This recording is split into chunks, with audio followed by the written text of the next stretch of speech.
دا داسې کړایي جوړه شوې وه که نه چې تاسو به ګوتې څه چې نوکونه هم ورسره وخورئ. دومره مزېداره که نه، او چې څومره قیمتي مې دا پلیټ دی که نه، دا زما د امي نشاني ده. نو داسې مې پخواني یادونه تازه کوه. او پوخ مې په دغه کې کو که نه، د خورین په لوښي کې، مطلب کټوۍ کې. دا به مخکې دا خلکو دا لوښي ځکه استعمالو چې دی به یو خپل خوند به ذایقه وه، خو دې کې چې څه نقصان دي زه تاسو سره مخته شیر کومه. دلته به تاسو تیل یا غوړي واخلئ چې کله ښه ګرم شي نو هغې کې به یو پیاز اور اوږه او پکې مې ادرک اچولی، دا مې جوسر کې ووهل، دا به پکې واچوئ. اکثره اوږه او ادرک مونږ وروسته دغه کوو، خو ما همدې کې واچول، ما زه دې کې پخېږي. ښه نو په دې کټوۍ به خبره وکړو. دا کټوۍ چې کله ما روغوښته که نه، نو دا ما ټوله شپه په اوبو کې خوشته کړې وه. هغې وجه دا ده چې دا بیا ماتېږي نه. او دویمه خبره دا که نه چې دا کله تاسو استعمالوئ نو دا به تاسو په ګیس په هور استعمالولی شئ، خو په سلنډر باندې سلنډر تباهي کوي. بلې چې دا ګرمېږي زر نه. ما ته یې ویل باجي که هور دې راته ولګولو خو ښه پخه به شي، خو ما ورته ویل هور دله نه شم لګولی، سلنډر مو هم د هور نه کم نه دی، داسې لوښي تورئ.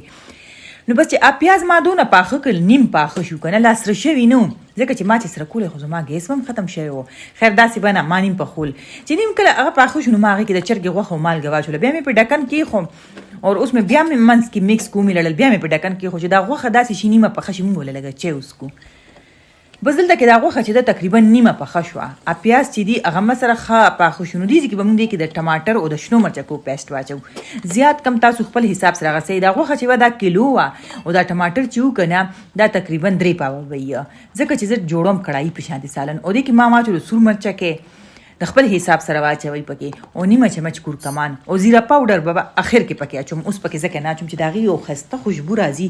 که زیره پاوډر مو واچول، که ګرمه مساله مو اخر کې لږه واچوله، بس دې کې به یې مکس کوئ او ډکن به پکې چې دا پخېږي.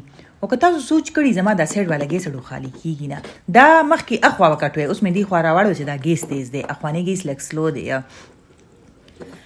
نو کله به چای پخو، کله به نوډلز پخو، کله به وایي چې پاپ کارن راته پاخه کړه. ما چې نه په ارام کښېنې پاپ کارن نشم پخولی. بس دې ځای کې وګورئ دا دې کټوۍ چې دی 15-16 منټه وشو که نه، خو لا به دا مزید مخته مونږ نور هم پخوو.